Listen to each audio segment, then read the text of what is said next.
to another edition of Reptile Fight Club. Got your hosts here, Justin and Chuck.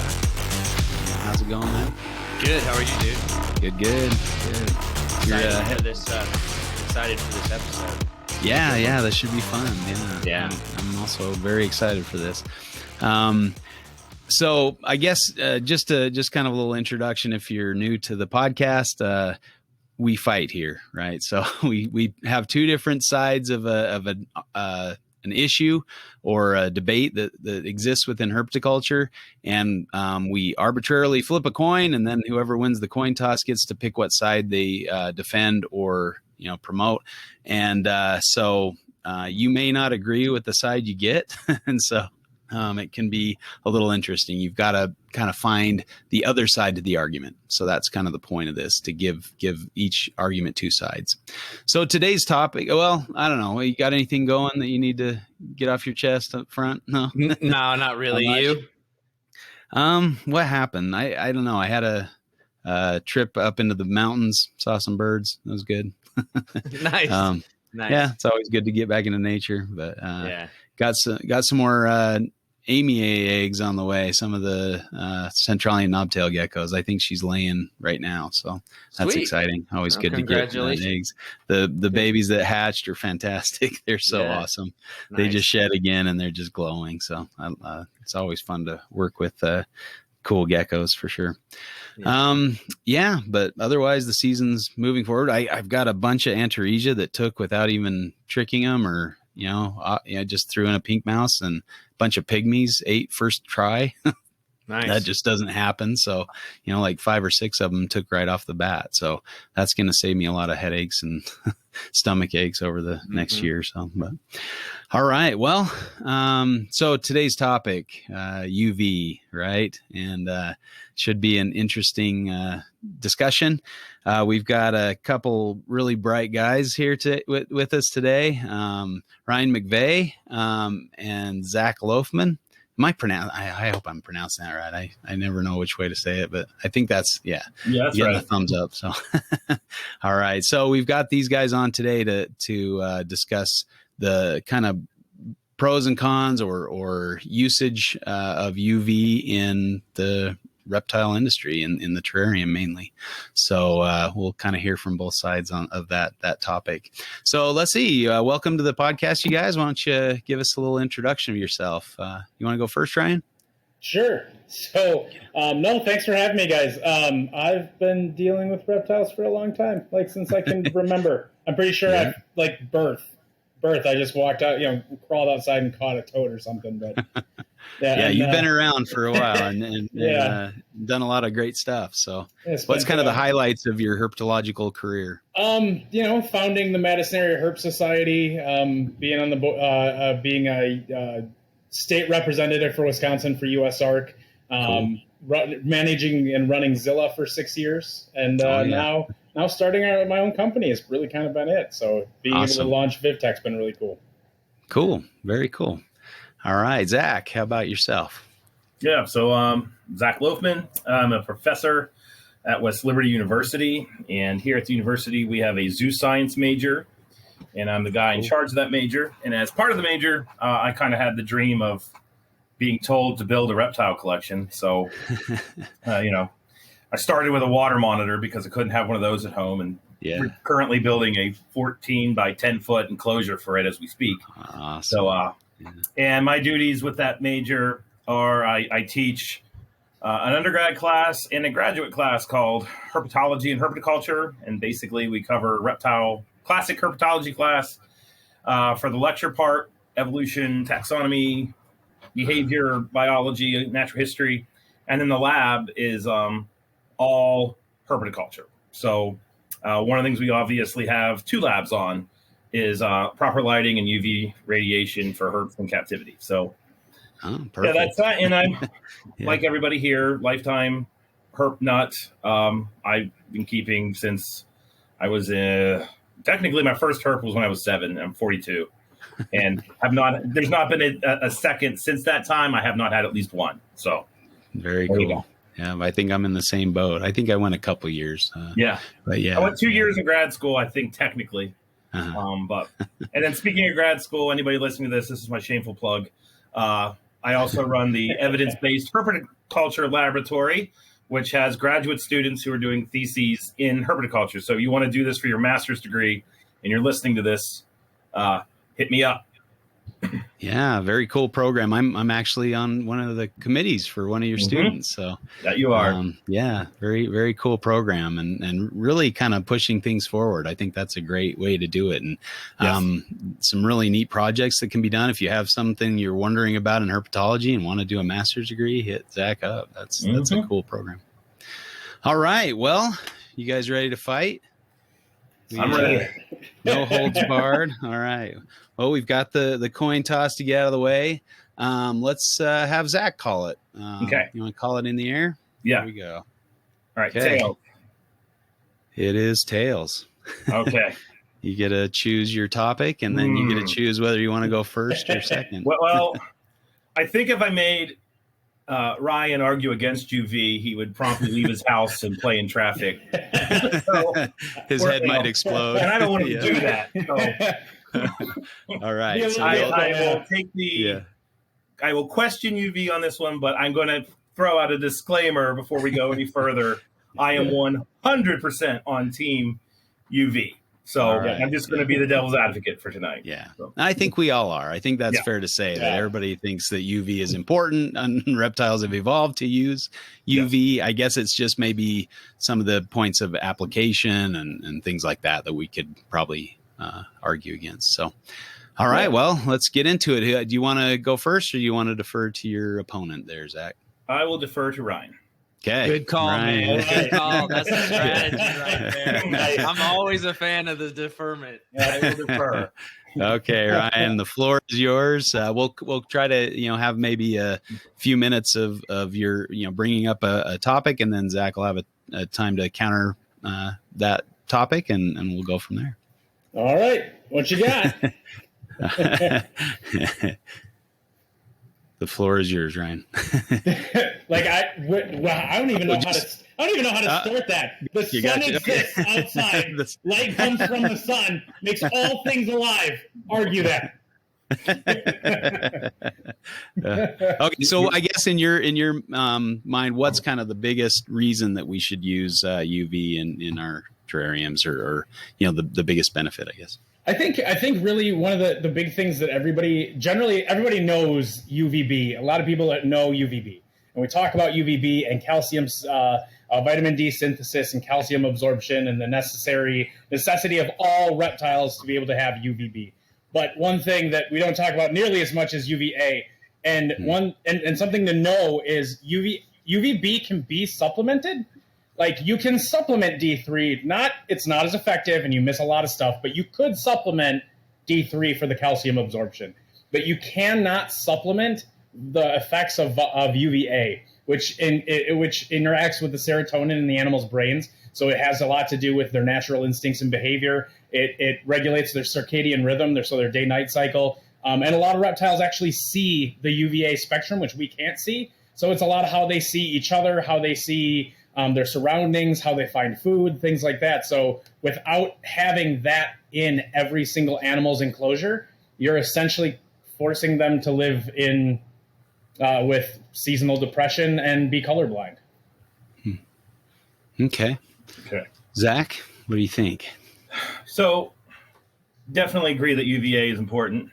Definitely agree that UVB is important. So what I would question is the technology we have today. Is it really truly adequate enough to replicate what's occurring in nature? And do we have the instruments and the technology to actually measure that in a manner that is reptile specific? So most of the UV meters that we have, some of them have in herpetoculture have been kind of taken from the unit of measurement, which full disclosure, biologist here. So units of measurement, that's kind of where I'm at. But I know that we've taken those and then kind of converted them into the Ferguson index to make it so that we have a 1 to 12 scale or something to that effect. But when we convert to that, is that really measuring the UVA in a manner where we really kind of get a fundamental understanding, or have we taken this really convoluted, complicated process in technology and kind of dumbed it down to a point where we may be making mistakes and we don't realize we're making mistakes because our instrument of measurement isn't what it needs to be to actually get what the reality of what's going on. With the UVA, I absolutely agree that it's critical. If you have a chameleon, for example, they literally cannot communicate without it properly. But to that effect, if you're dosing them with too much UVA, UVA penetrates muscle tissue. It goes deep into cells, and you absolutely run the risk of causing mitotic problems, which can lead to various types of cancer. It leads to, you can fry the cells in the retina just like you can with UVB. So my argument would be, is it more important to have, the technology where you can do this inside, or can we just truly replicate nature by herpetoculturists figuring out ways to, if they can, maintain their organisms outside? Because if now, as a conservation biologist, I'm going to flat out say there's a million potential problems there if you don't put a, good lid on. But for the sake of argument, which is the point of the podcast, could we not get the best result of the sun by simply employing the sun? I totally agree with that. I live in northern Illinois. I no longer keep reptiles then because I can only keep them for 3 months outside. Yeah. So I think obviously one giant setback, and that is, I think it's a good point. There really is no way to completely, as far as I can, to truly replicate the entire spectrum of the sun without using a wide array of bulbs and a ton of heat and electricity, and it would be a little bit over the top. We can, however, pick out the wavelengths that are specifically needed by reptiles or used throughout, the 80 years that they've been doing studies with UVB and UVA on which wavelengths they utilize to process a lot of their bodily functions. And by knowing which wavelengths those are, then we can dial in the lights to produce that. But there is, you are right, there is still a lot of unknown to an extent with UV. Like, granted, providing what we're doing in captivity right now is better than nothing. And it's better. It's never going to be as good as the sun, but it's always going to be better than nothing. And that really is the reality. And we can't put something as good as, even if we could, which technically we could make a bulb that would be as good, it would be way too intense. It would be way too much for even advanced or like intermediate keepers to even understand, to not kill their animal. Just like you said, with being able to overdo it, with any kind of lighting. But the other thing too is just understanding how all of that works is, I think, one of the bigger downfalls of what's going on with UV in herpetoculture is there's just this really, it's been made over the years to sound so complicated, and that you just need to know it. You just need the bulb. You don't need to know why. It does calcium stuff. Like, you need it. Everybody knows UVB. But if you actually ask them, like, what does it actually do, and how does that work, and what matters in the wavelengths, almost nobody, there's very, very few people who could actually answer that question unless they've done a lot of research on their own in order to answer that question. So that is something, and there again, there's downfalls too with when it comes to man-made UV lighting. We're able to specify which wavelengths we want the peaks of that power to be at, but that can also be a bad thing. So in a positive way of, it's awesome for us to be able to really drive the energy from that light to the wavelengths that the animals need it in. That's a positive. The negative is, if something goes wrong with the way that that's designed, then I can make a light that under a UV index would look great, but it'll kill your animal. Or it'll provide no UVB whatsoever, just because of how the UV index works. It's a weighted system that was created by a Canadian meteorologist to tell you, based on how light your skin is, if you're going to get a sunburn. It has nothing to do with reptiles whatsoever. It was just used as a way to kind of define like a better. It's a better weight of the 3 types of UV lighting, and it's a better way to read it. But because we're doing man-made bulbs, you can trick it. So really what everybody needs to know is you really need to have 2, multiple meters to be able to test the UVB plus the UV index plus, a lot of stuff. But No, there's that is a hole that we can dig into like really deep and the measuring and the accuracy of what we're doing compared to sunlight. But I think that based on the keeper's abilities and our ability to get those products to people that allow them to be successful, I think we're in a good spot, and we're on a good path to slowly increasing. And that's one thing I do like is we're slowly creating different types of bulbs and new technologies and getting a little bit closer every time, and without jumping too far ahead, because that is the one thing you can run into the problem with this kind of lighting is going too far too fast. Mm-hmm. Yeah. So not that any of that was really a counter argument as much as a Thank you for helping me. At the same time, I mean, when it comes, this is the weird part with UV, especially for us to go back and forth on this, is that there are some arguments of like the quality of the UV or if we're able to measure it properly, which again, solar meter is the number one thing everybody uses. None of them peak exactly at where we need it to. Nothing we have reads perfectly. Nothing. All of them get us close enough to feel comfortable and to know if there's danger, but not enough to get an accurate. Like if you were looking for an accurate reading on any UV bulb, you have to use a photospectrometer. Period. Like it's. And I'm assuming that's if you're going to buy a lab quality instrument for measuring, that's going to be an expensive piece of equipment. Yeah, we VivTech just bought one. They're about $4,000.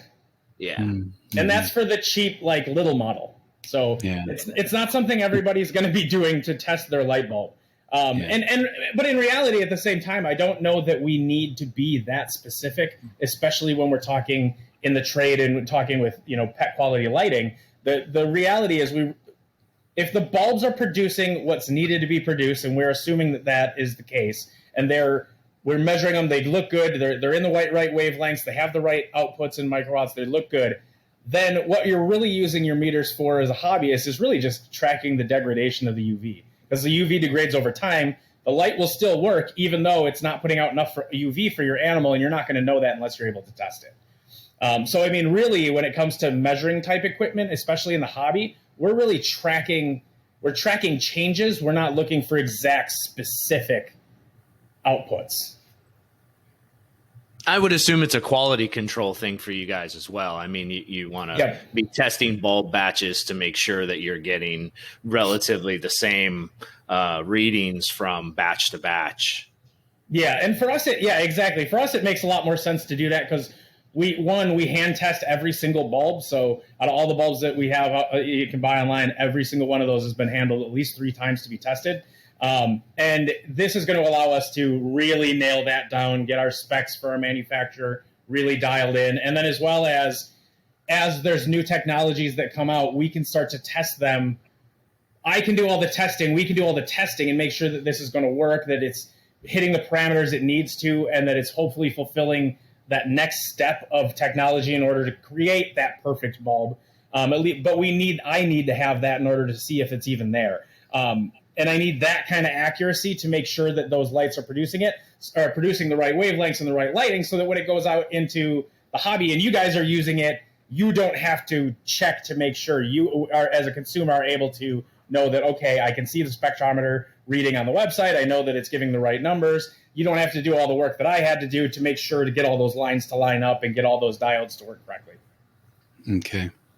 Sure. Zach, you want to touch on some of these topics that have been brought up? Yeah, I'll try. And remember, Team UVB, but not today. So, so my question with the light bulbs, and it is like with this new technology that's coming out with the LED-based UVB. When you're dealing with the sun and you've got an animal outside, essentially what they're being hit with is a full spectrum of light. That's why we say full spectrum lighting. So they're getting infrared, visible light, UVA, UVB, and hopefully never any UVC thanks to our atmosphere. But one of the challenges with the light bulbs is old light bulbs, new light bulbs, is that as these things degrade, every now and then you can get a wonky bulb that decides to go the other way, and then suddenly you get these peaks. And why would you risk the health of your animal with a light bulb if we can supplement if there's the possibility of it peaking out and then basically irradiating the animal with way too much of a given radiation. Like why risk that? That's an argument that I know the counter argument to, but I hear all the time.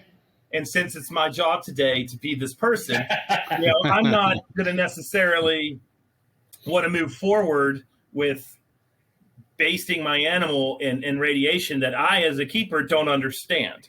So why risk it if herpetoculture came up with the technology back in the day of, we have Repashy and various D3 powders that there's actually been a fair amount of research that's gone into. You can supplement on that front. You can just expose them outside to get them the calcidiol, calcitriol, all that kind of good stuff going. It just could be somewhat risky. And then the other thing I'd like to bring up is that when you say that you do all the work so that the keeper doesn't, does that mean that essentially we just simply put this light bulb in and we never have to worry about it ever again until it burns out? Like, is that the way of the future? Is you don't have to understand the science or the technology. You can just use it and your beardy is going to be fine. Like, I hope so. Yeah. I'll put my science cap on and would say that I still think you would absolutely have to incorporate some kind of knowledge base. Like, every keeper needs to have a fundamental understanding of this if they're going to use it. Because if they don't have an understanding of it and they go and they buy the 12.0 UVB bulb for their leopard gecko, and then they put it on for 12 hours a day, sure, that's going to probably make the leopard gecko run and hide because it can see that, and that's, it's being irradiated with that. But at the end of the day, though, like, do we really want to be promoting this with novice keepers? Is there some other angle of attack for this that we should be thinking of? And Lord, forgive me for my sins. There you go. Hey, Zach, I just had a quick question to interpose here. Is that worrying about kind of a shift in the spectrum? Is that for all UV lights that we might use, or is that specific to a certain kind? Zach, yeah. Oh, no? Oh. Was that for me? It's for all. It could be for all. Uh-huh. It just really, it depends on your knowledge base when you're going into it. Okay. So, my understanding, and this will be pivoted straight to you, Ryan, is that with the LED light bulbs, they're basically, you're honing in on a very specific set of nanometers. So you don't really have like that whole spectrum of UVB, but you're hitting like right at, what is it, 290 or 280 or whatever the nanometers are. I'm sure you can, 295. Yeah. But when it comes to the actual physiology of what goes on, I know that certain wavelengths of light are responsible for more D3 synthesis than other wavelengths of light. And the only thing I would do to like pose a question is, have we done the science to know yet what the actual magical wavelength is in the UVB spectrum to get the right amount of D3 synthesis? Because if you irradiate with too much UVB, you can get into hypercalcification and you're basically taking in too much. And since you need that UVA radiation to basically stop it, like, that's the trigger. And if you don't have that trigger, what's going on? So like, have we done the science to know what's the breaks and what's the right wavelength so that we're not actually, killing them by loving them? Yeah. No, thankfully there actually is. We do have all that. We have an enormous. So this is what's funny to me when it comes into like talking UVA and UVB, especially when you get into like hobbyists that are like, like my animal doesn't need it. And I'm like, well, yeah, my kids don't need vegetables or baths or to brush their teeth, but like they'll live. That's just not the quality of life I want for them. So it's kind of the same thing. Like, reptiles don't need it to live. So there's a lot of like argument against it. But there's studies that go back into the 1940s that show how the parietal eye in reptiles works, how that third eye in their brain works, how they see UV, how UVA lighting, UVB lighting affects them. So within the herpetocultural community, UV is this thing we talk about, like some people are for it, some are against it. And in the scientific community, 80 years ago, they figured out they need it, and we just didn't pay attention because it's another bulb. And why I just spent $5,000 on a lace monitor. I don't want to spend $40 on another bulb. That just doesn't make sense.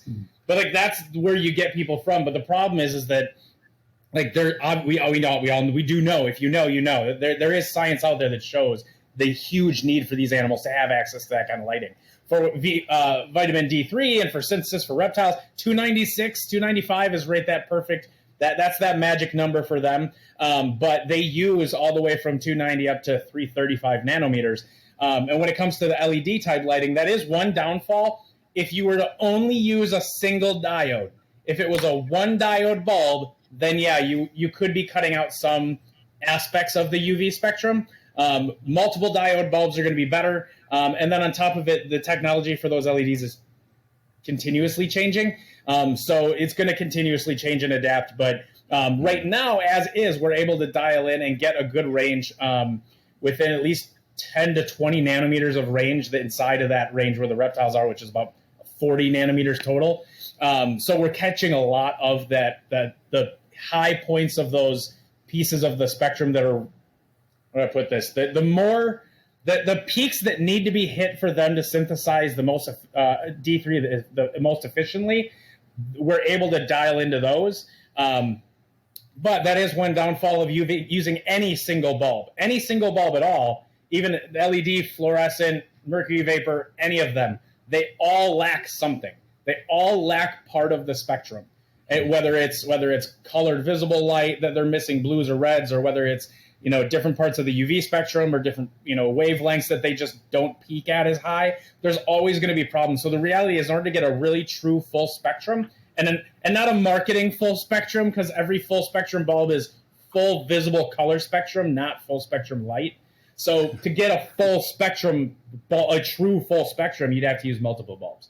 When it comes to the safety, I've never heard of a bulb going up after being used, only going down, just because of how they're made. So I'd be curious to see anybody seeing peaks after a burn-in, just because that would be... I'm not sure how the physics and chemistry would work to make that happen if it wasn't like some kind of light or electrical pulse or increase in electrical power. Just because when you're talking about... The reason that UV bulbs degrade, and a lot of people don't kind of realize this, but like, let's talk fluorescent. So a fluorescent bulb is a tube filled with electrons with a phosphorus coating on the inside. So you have a ballast that builds up a ton of energy. In a coil bulb, that ballast is in the base of the bulb, and in a tube, it's in the fixture. It builds up a ton of energy, and it punches all those electrons with a ton of energy, and they all fire up. That gives you your light. As those electrons are shooting around inside there, that energy is what you're seeing. Those electrons hitting the phosphor is what you're seeing as visible light. Some of that phosphor in there is what converts them from the visible spectrum into the UV spectrum. When it hits those phosphor particles, it burns them up, and in that burn up is when that changes spectrum. So over time, that's why you're slowly degrading the UV output, because you're slowly burning up molecules of that chemical that material that's used to change the spectrum. So over time, that's where our bulbs burn out. Luckily, that's one thing I'm really liking with the LED, is so far based on everything that the studies that have been done and everything that we have with our bulbs and our manufacturer and the ones that are out there, the UV won't degrade enough to need to be replaced before the LED bulb burns out. So we're looking at like close to a 4-year lifespan of UV output. And the bulb lifespan is about 4 years. So even then, I'm not sure. After in our testing in-house, our accelerated speed testing, we're actually, after over a year and a quarter's worth of use, there's no drop in UV at all. Like, we're getting the exact same numbers as the day I turned it on. So that's something. Is that from intensity or is that from spectrum? Are you getting the same intensities, or are you getting the same intensity? Same intensity. Okay. So potentially you could have, like, let's say I'm more familiar with phosphorescence. You have a mixed gas tube that gets excited by electrons, and as those gases get used up, that spectrum will change. I don't totally understand the LED portion of that, but I mean, I would assume you do have to change LEDs because they do degrade over time. So from what I've found, that they like even the manufacturer let me know that they have seen degradation, but I'm not seeing it. So we're watching it over multiples, and we're still not seeing much for degradation. So I'm curious if it's over a longer period of time. Maybe it's not a linear degradation. So we're watching it, but LEDs are different than all other bulbs. All other bulbs are pass-through electricity, so that's where you're getting the light. The electricity is passing through and coming out the other side and returning. In an LED, it's a single point electric rate. It goes, the electricity going into the diode comes out as light. It doesn't. Yeah. There is no return. So you that's don't. Why they're see so efficient. Yeah, and that's why you I think, and what it is it's basically a tiny little plate with pinholes punched in it, and depending on the size and the arrangement of the pinholes, you change the wavelength. So once those are set, there's nothing that's degrading or burning up or being used. So unless it's jostled or hit or physically altered, I am not sure how mechanically, and I understand the bulbs. I'm not an LED expert, but I don't see how, with what I know, how they would degrade rather than just burning out or failing. So I don't see them having much of a degradation. Mm-hmm. Okay. So then my question, thinking biology, this is fun because we have an engineer and a biologist. Yeah. Right? Good mix. Yeah.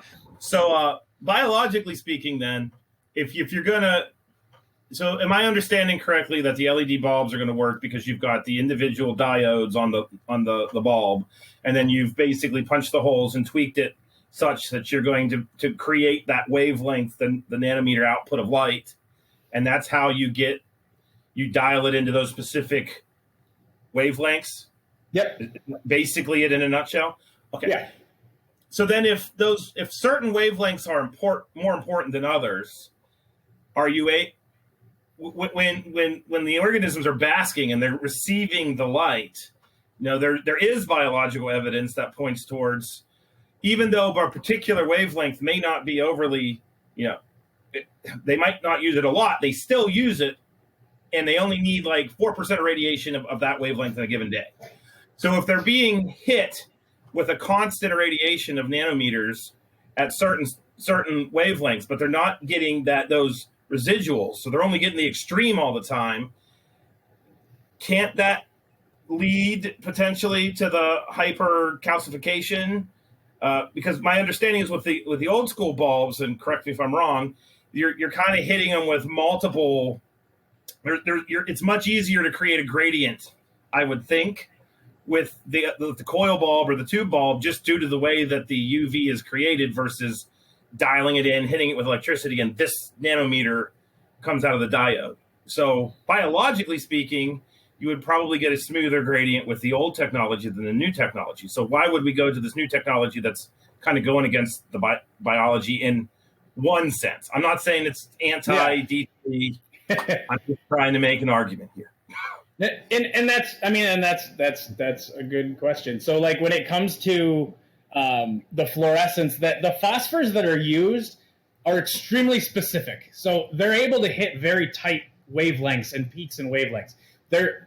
We're still hitting peaks with all of the old types, with all of the current other than LED types of UV. We still have peaks. The peak just isn't as tight. So at the base of that peak, it widens out a little bit, so you'll get a little bit of other wavelengths, but there's still there's still gaps in the wavelengths of all the bulbs. And again, really what it comes down to is to know, I think more research would have to be done to find out how those different wavelengths over time are going to make a difference with or without them. And are we missing those with the old bulbs too? Are we hitting them? We would have, again, it comes down to, if you really want full coverage, full wavelength, full everything, you need like 5 different bulbs to do it. And right now there just isn't anything perfect, but which is why you need a different light for your plant lights and a different light for your UV and a different light for your heat and all that stuff. But I think as we go forward, what we're finding and as when we get into LED is we're looking at the big thing that LED for me really solves is less the spectrum. I think it's going to allow us to play with it a little bit more and get this to a better point. It's not right where I think it needs to be yet, but it's I would say it's equivalent or close to equivalent with what already exists, which also I don't think is quite where we need it to be yet. So I think there's some possibility for growth with it. But the one thing I really do love about the LED is an option, even if we say it's equivalent to what exists and it's not an improvement in LED output, is the improvement in efficiency and longevity. And then the other piece is that when it's, as far as I can tell, if this bulb is on in the next 5 years, if it's on, it's producing enough UV for your animal. And that is where a ton of other types of technologies fall short. And the other part too is you were talking about, like, this is something that I've had to explain a lot lately, and this is something that your whole listening, everybody needs to think about this for a second.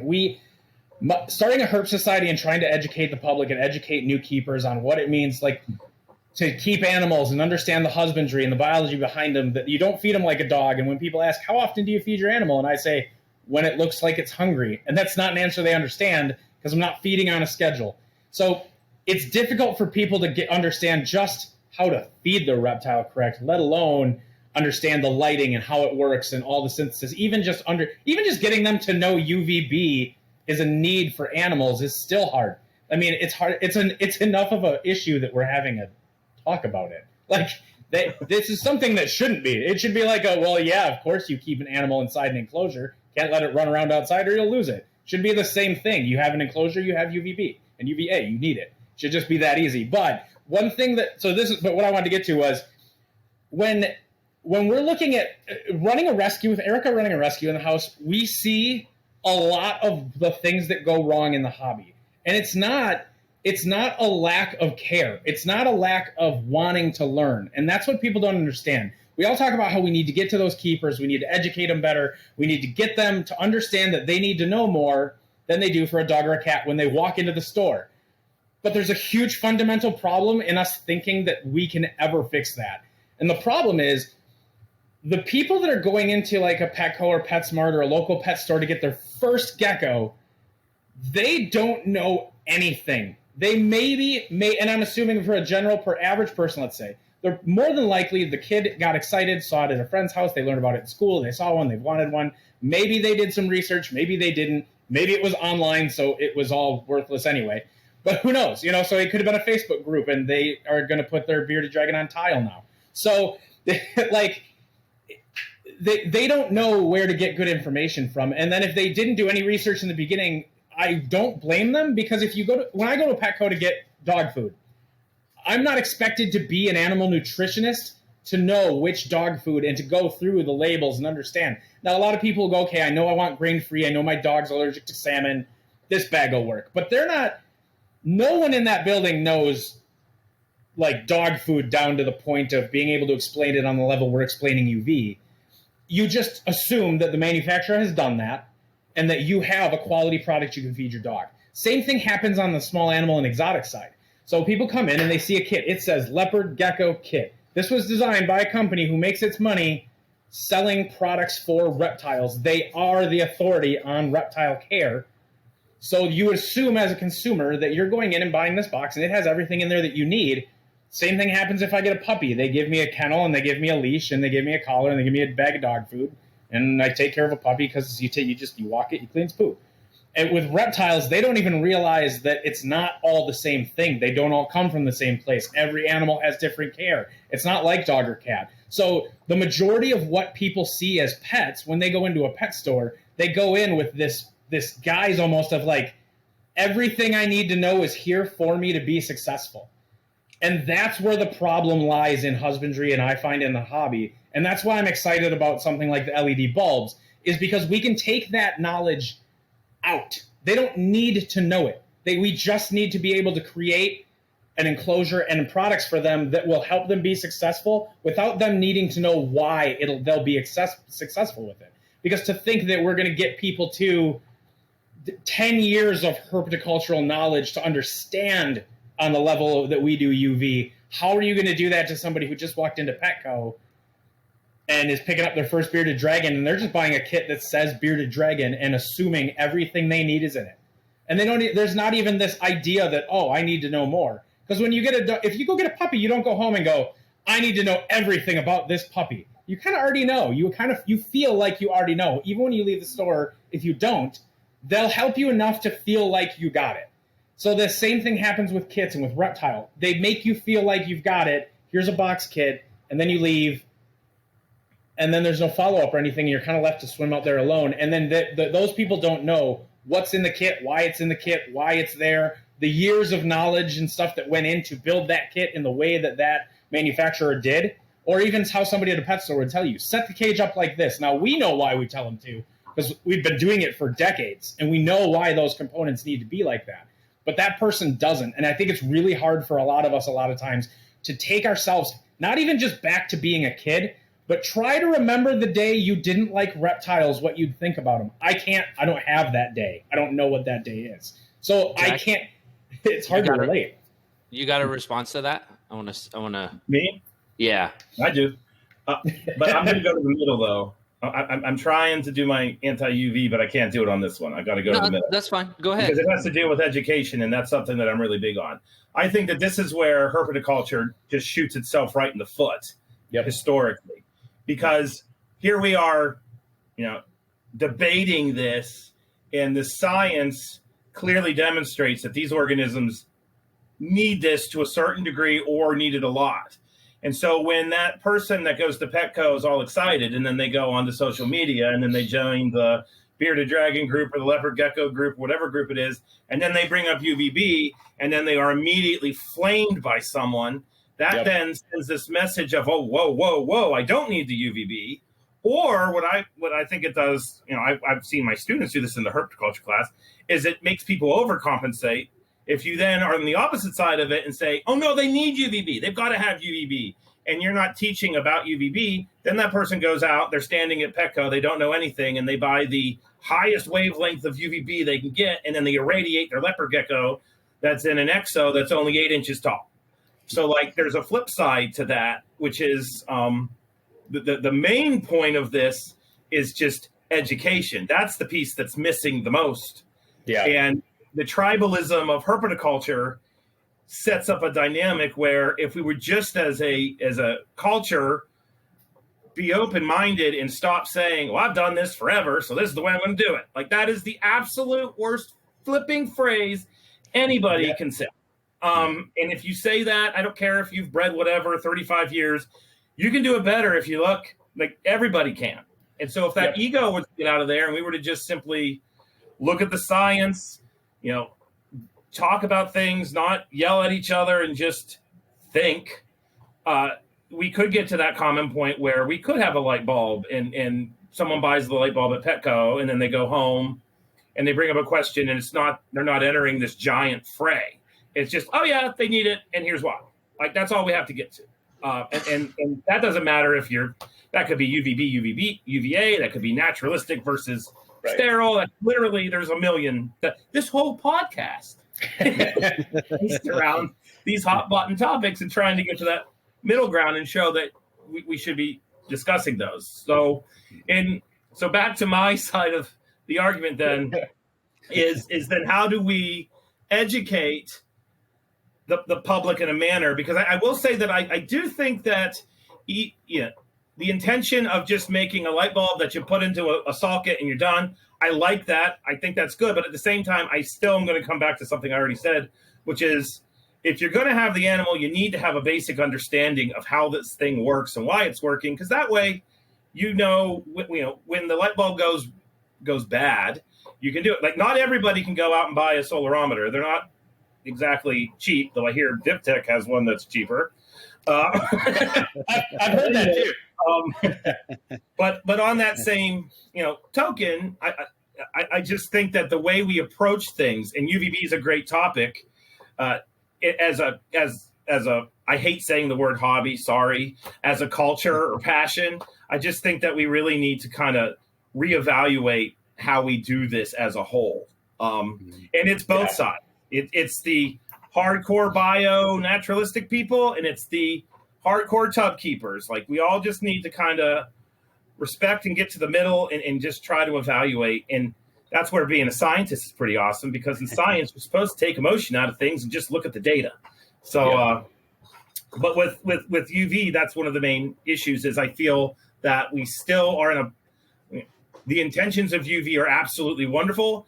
And I feel that it's definitely a necessity for many organisms, but just to get back to the point of debate, like what about nocturnal animals? So we have these organisms that basically have evolved where the bulk of their activity is occurring when the sun is down.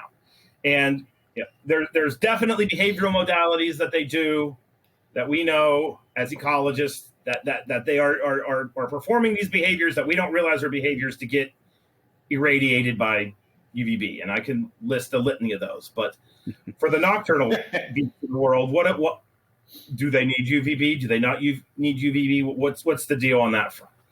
Well, if you can list one reptile that is truly nocturnal and doesn't see daylight ever, then you're good. Then we have an argument. But there aren't any, because you can't, like, so reptiles. This is the thing. Like, nocturnal has become like the new N-word for me. I hate it. I hate nocturnal. They're crepuscular at best. And like, so reptiles and amphibians aren't out during. So if bats are nocturnal, the sun has gone below the horizon. It does not exist. They come out. And then they're back in before it peaks out again. They don't see sunlight almost ever. If they do, they're sick and dying, and we know that. Like, they're nocturnal. They don't do light.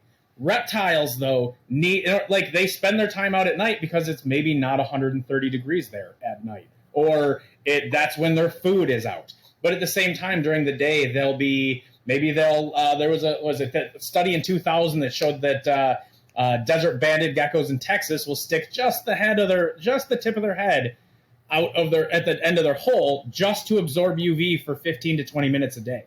So they won't even come out. They'll just get the light that's penetrating the hole of their den, and they'll get it to just hit part of their body. And because their skin is thinner and they're able to absorb more of that easier than the skin of like a bearded dragon, they don't need it nearly as long. So all reptiles at some point are out during the day and get hit with some sort of UV, even for a short period of time.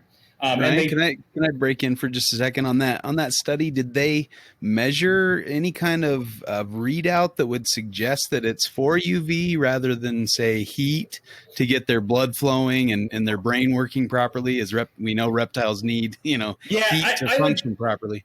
I would have to actually pull it back up to I haven't read that study in a while, but to give you the exact details. But it is specifically on UVB, so it is about UV absorption. But it was done with banded geckos and collared lizards, I want to say, or the other one. Mm-hmm. They're looking at one that's obviously a high need diurnal animal versus a less need, more crepuscular, more quote nocturnal species. But yeah, I mean, so if you could point us to the papers, we can make them available. If we can get a copy, absolutely. We can make them available on the Facebook page, and people can look into this. I think it's really fascinating. So sorry. Well, and that's something that, like, and you were talking about like getting information to people, and that, again, it's shameless plug, but whatever. Like, this is what we're doing. With me and Erica are changing some stuff we're doing with VivTech from how I've done it my whole life, because I think everything, not everything. There's a lot of that we do with keeping reptiles, even the best keepers in the world, that I think are wrong. Like for example, if you tell somebody to set up a 20-gallon long for their leopard gecko, and not talking about UV, but let's say tell them set it up. You have 20 long, you have a hide on one corner, water on the other corner. Maybe you build the middle of it to look like the rocky hillside in Iraq. Like, it's perfect. And then there's a little hide, and then there's a water bowl. 90% of the footprint of that enclosure is open space. The animal only uses 10% of its life of the day. And then the 90% of the time it's spent is in its hide, which we make this big. Like, we make tiny. And then it's not easy to control because it's some small container or deli cup or something. So, like, there's a lot of things I think we need to tweak. And when it comes to UV and stuff, too, and explaining it, that's another thing we need to tweak. So the VivTech bulbs are probably some of the only ones that aren't called desert or tropical. And the word desert and tropical aren't on them at all. And I did that on purpose because the desert tropical, like, differentiation in the hobby kills me. Because when you talk desert animals, every single desert package shows you the dunes of the Sahara, and every tropical package is the rainforest floor. But there's this thing where the Earth has other habitats in between the forest floor of the rainforest and the Sahara dunes. Like, there's tons of other things. And if we classify, I think that's a big part of what has become a problem in herpetoculture, is all of this will tie into the fact that we've tried to make it so people see reptiles as an inviting and easy to care for, easy to deal with pet. They're easy for a family to have. But we keep saying easy, low maintenance, easy, and we keep dumbing it down till we've made it so easy that now they don't think they need to know anything, and now they're not learning anything. And then they're not given the products and the things that they need to be successful, because they're given a kit that is the basic entry level where the manufacturer assumes as they get into the hobby, they'll start reading and learning. And that's, as someone who has a rescue in my house, I can tell you that's not true. They don't. Some people do. It's great, but a lot of people don't. Zach, do you want to respond? Yeah. You look like you want to say something there. Oh, well, I actually want to go all the way back to there's no such thing as a nocturnal reptile. Because that I can debate. I respectfully disagree, because evolutionarily, the concept of nocturnality doesn't necessarily mean that you are only active at night and then you do not move during the day. What that means from an ecological perspective is that you are active 80% of the time or more normally in a given 12-hour, not 12-hour, but basically a certain photon level, between civil twilight and swivel daylight, all that kind of good stuff. And there's plenty of adaptations that herps have that are specific to having the majority of your activity be at night. Like we have vertical pupils in nocturnal animals so they can open their iris up all the way. And then like the tapetum lucidum in crocodiles and certain species of lizards, which reflects the light around in there. So, in those organisms, there's also direct correlations to UVB. So like there are several species of geckos, hemidactylic geckos come to mind, that have a very thin stratum corneum, that outer layer of skin. And, it has been shown that when they are exposed to sunlight, they can irradiate a little bit faster. And if you were to douse that thing with UVB and not view it as a nocturnal animal, you're running into some potential problems. When animals bounce between, we call that cathermal. So basically that's where they are sometimes diurnal, sometimes nocturnal, but they are fundamentally, there are plenty of adaptations associated with nocturnality and plenty of adaptations with being diurnal. And that's one of the ideas behind snakes not needing UVB, is the fact that that all started way back when in herpetology, because they don't have the parietal eye. And when you look, and that is theorized, one of the origins for snakes is that they basically, during the age of dinosaurs, there were a million lizard things, for lack of a better word. And this group of squamates was like, hell no, I'm not going to live up here on the surface. I'm going to go underground. And when you go underground, you got a whole bunch of holes in your head. You got a problem. So the ear went away and that parietal eye went away. And when they came back up, a function of that was they went from having 3 rods and cones to 2 rods and cones. And as a part of that, their circadian rhythm wasn't, or their way of interpreting their environment was not reliant on sunshine, hence the reason why we say they don't need UVB or UVA. That's the actual science, behind all of that. And even with those animals that supposedly don't have this cue or this ability to tell what time of day it is, which is kind of nonsense, if you put them on a 12-hour light cycle, 12-hour dark cycle, and then you put them in a dark room for 24 hours, they will, if they're a nocturnal species, they will be active during the 12-hour period that was dark. And if it's a diurnal species, they're slithering around in the darkness during the 12-hour period that was day. So they have that. And same thing, if you take a nocturnal snake and make it all light, they have that evolutionary response that tells them, it should be dark now, this is when I should be active.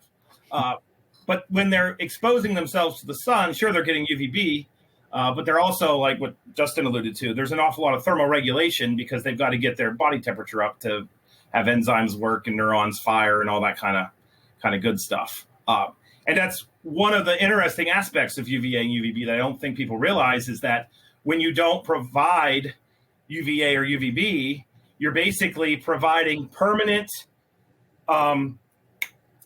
evening or permanent sun up. So they never really get that cue that tells them it's the middle of the day, I need to go bask. And that's something I don't think people realize happens when you deny these animals, that radiation. But no, I don't know if we want to go down that path, because that's actually something I'm going to debate, not to be like an asshole. So that brings up a good point. Is if they're crepuscular, how much irradiation is occurring at that time versus later in the day and all that kind of thing. But yeah, it'd be interesting. And another kind of scientific rattling in my head is have any of these bulbs been compared directly with animals in the sun to see if they have comparable physiologies or processes occurring? I think that would be the best control. That sounds like a great master's project. Yeah, wink, wink, nudge, nudge. Yeah, exactly. Right? Yeah, like yeah. Don't worry. We've been Zach, since we talked. Like, oh yeah, we're gonna talk more. I got I got some projects for you. Yeah. No, but I think, and I agree. Like, I know that that's not totally true with the nocturnal crepuscular thing. It's just to try and explain that to people. People hear nocturnal, and that's what they hear. So that's been my explanations from then on. Because if you say nocturnal, they're like, well, they never see light. Like, they don't live in a cave underground. Like, they're just they hunt at night because that's when their food's out, or they're out at night because it's cooler. Like, a lot of times they've evolved that way, or whatever. But the other piece of it too is with snakes is lost my thought. Never mind. It's just gone. Okay. It's old age. There you go. Counter that. Yeah, I had a question. If maybe the biologist in you wanted to speak to. Do you think animals that bask in the sun, monitors stuff that will be out there, do you think that visible spectrum, that solar insolation, that heat is a regulatory function for UV? So I guess my question would be, if you're an animal who's not receiving that high heat insulation that you're used to getting with the sun, and you're in an enclosure where you're getting a lot of UV, there's no cue for you to say, man, I'm hot, I'm done, I'm good, because you're receiving your UV along with your thermal insulation. Is that something that you think could possibly be a regulatory mechanism for UV within reptiles? Yeah, I do. If you actually look at thermoregulatory studies from the field, and there's back in the 30s through the 70s, there's so much research that went on just studying how reptiles are reptiles that is directly applicable to a herpetoculturist in 2021. And there were lots of studies done with things like crotophytus, which are collar lizards, where they would show that they actually would bat. There's a direct correlation with, as soon as they start to get warm, they go out and they bask. And then by the time the midday sun hits, they're cooked to the point where they're running around and they're seeking out microhabitats where they can get out of the sun. And it just so happens that as they're getting up to temperature, they're also being irradiated with UVB, but they're being irradiated with the I don't want to say better, but I don't know a more appropriate word, the safer, there we go, amount of UVB. And so once they get to temperature, you're right, they move. And I could totally see where if you have the highest UVB bulb and your lizard gets directly underneath it, but it never gets to temperature, it doesn't get that cue that tells it, okay, run and go explore. And when they're running and interpreting with their environment, what many people don't realize is that, they're out there basking in the sun, they get to temperature, now they're hunting, they're foraging, and they're actually running through a natural UV gradient in nature, because they run into the shade and then the UV radiation drops down to nothing, and then they run back out into the open and it goes back up, and then they're kind of in that dappled sunshine and gets to the middle. And in human care, that's, I think, the part that people don't realize is we talk about heat gradients all the time, but these animals, without question, absolutely must have a UV gradient as well. And so if you don't, that's getting back to the education piece. If the keeper doesn't understand that and they're just told, light bulb here, and there's no gradient, then they're not getting the bearded dragon to temperature, you could be running into some problems. So that middle ground, teach. I think that needs to be ever present in herpetoculture. I think that's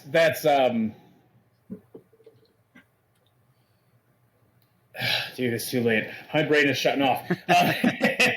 No, but there's two things. One, again, another study. I got to find it. But Erica was reading something the other day, where a UV article or a paper that was talking about reptiles using their vision of UVA to find basking spots instead of heat signatures, which I thought was really interesting. So there could be some correlation there. And then another thing to realize too is the UV that the sun gives off, we would never want to recreate in a bulb. Like right. If I go outside and click UVB, my UVB meter, I don't want that in my house at all. And what you said is incredibly important. Every single parameter of a terrarium or an animal's habitat, everything should be a gradient. We need to stop talking in definites. Like, we need to stop talking that the basking spot should be 92 degrees, no matter what it is, whatever. Where in the world is it always 92 degrees?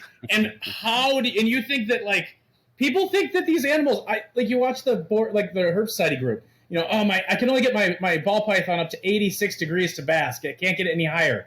Like, okay, that sounds good. 86 is like where they want to be if they warm up. Like, just watch their body temp, see how they do.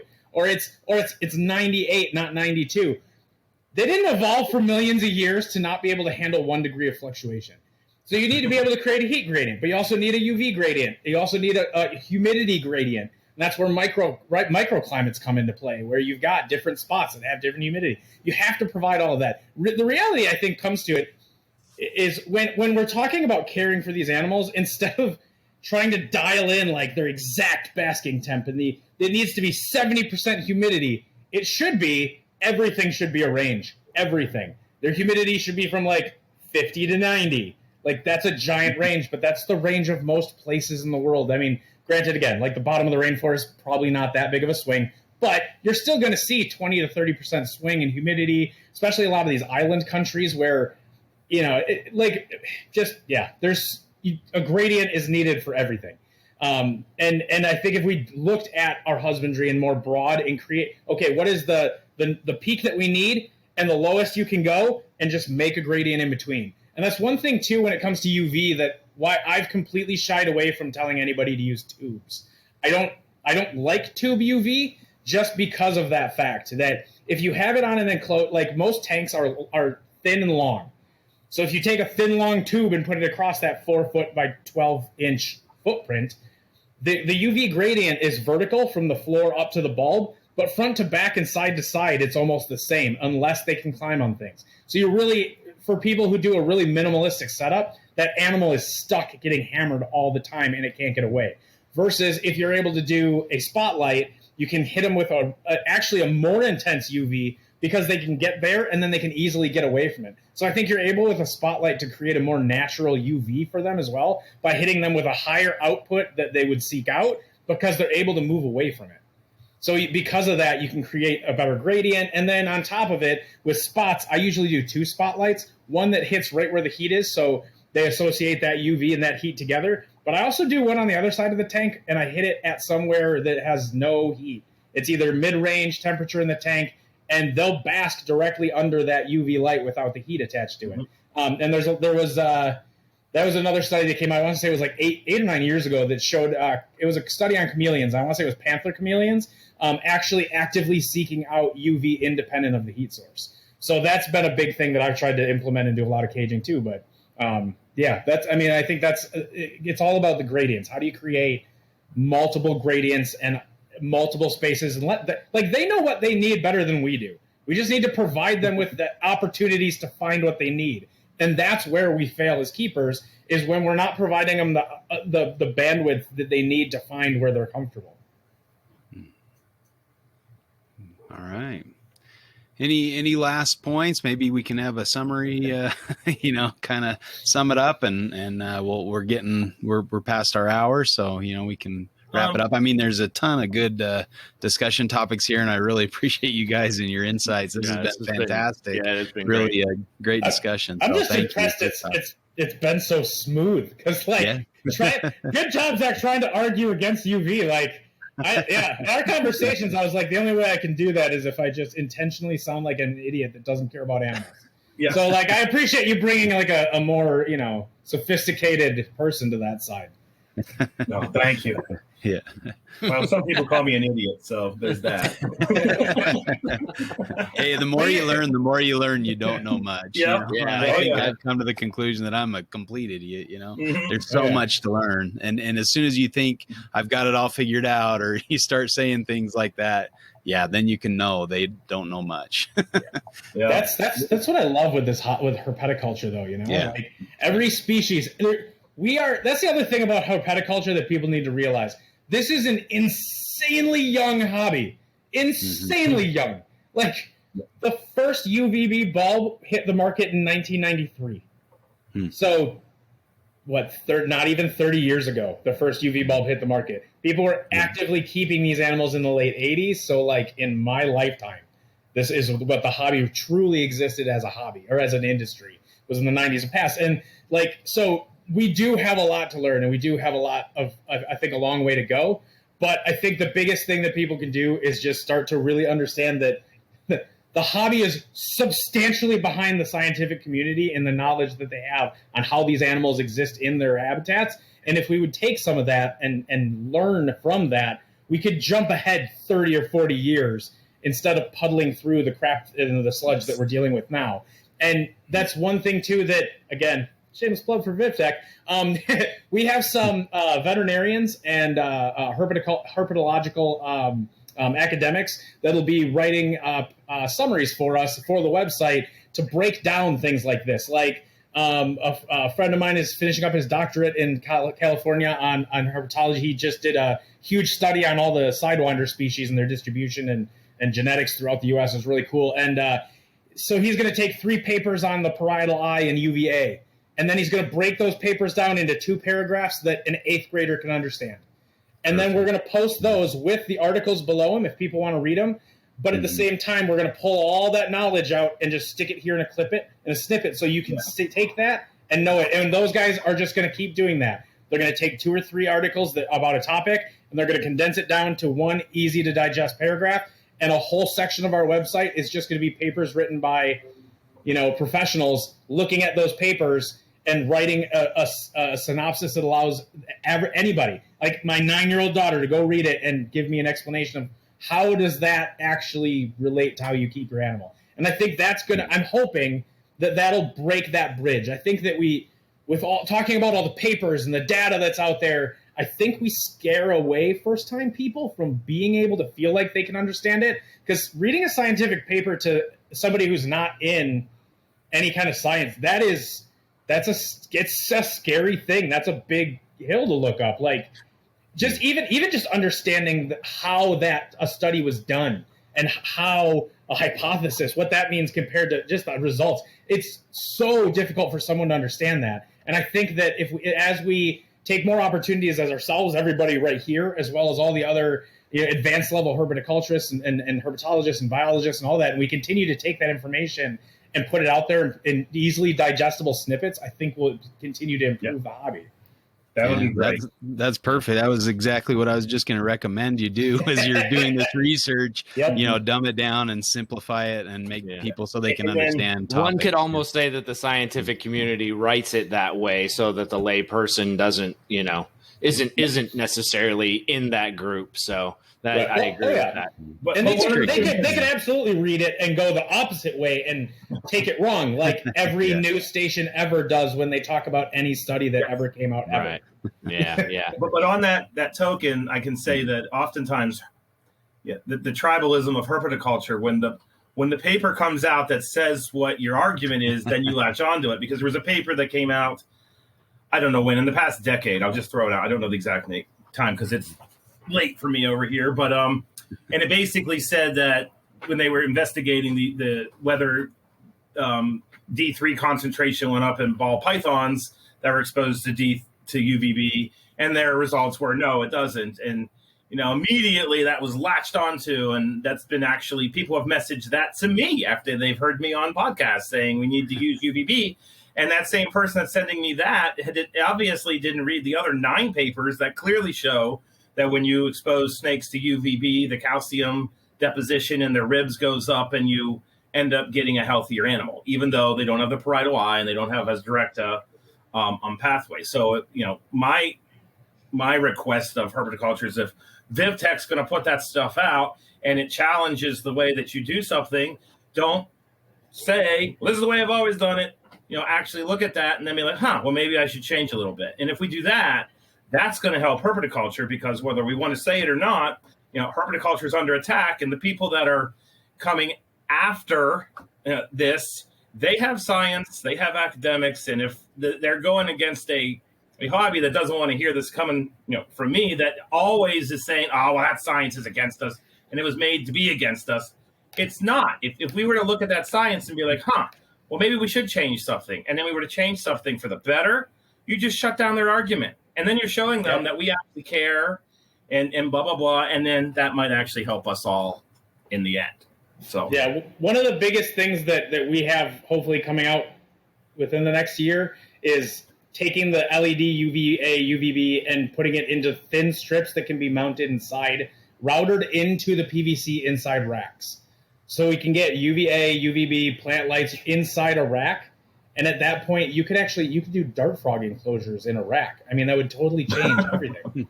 You know what I mean? Like, you could totally change how you did everything. And I think, but like that came to me because of that study, the couple studies that came out on racks and whether they're ethical or not for animals. And you get a lot of people who jump up and freaked out about it. But at the same time, like, you read it, look at it, and the big thing for me is, as soon as we think we're done and we're doing good enough, that's when we lose. And like, even my own collection, I've created some amazing enclosures. I have a 55-gallon rainforest next to me that's filled with tadpoles and their animals. It's awesome. But at the same time, it's still not good enough. Like, I still know I can do better. And the technology might not be there yet, and the science might not be there yet, but I still know that I could do better. And I think that stretch to always do better is what will keep the hobby moving forward. The second that you think you know everything and you've got it down and you don't need to learn anymore, that's when you die. That's when you stop being able to ever do anything better. Yeah. All right. Well, I think that's a good way to finish off this discussion. And I really appreciate your time, and thanks for coming on. Maybe we'll have to have you back and you can take the other side, and as you do more research and figure out, holes in your logic or whatnot. But yeah, I really, really appreciate you guys coming on. This has been a great discussion, and I think a lot of people are going to benefit from fun. This.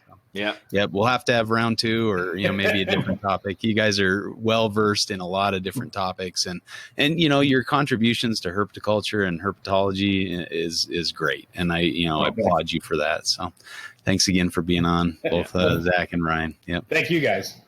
Thank you. Right. This was fun. Well, another great episode. Thanks for listening, and check out all the podcasts under the Morelia Pythons Network, and we'll catch you next week. Have Later. Fight Club.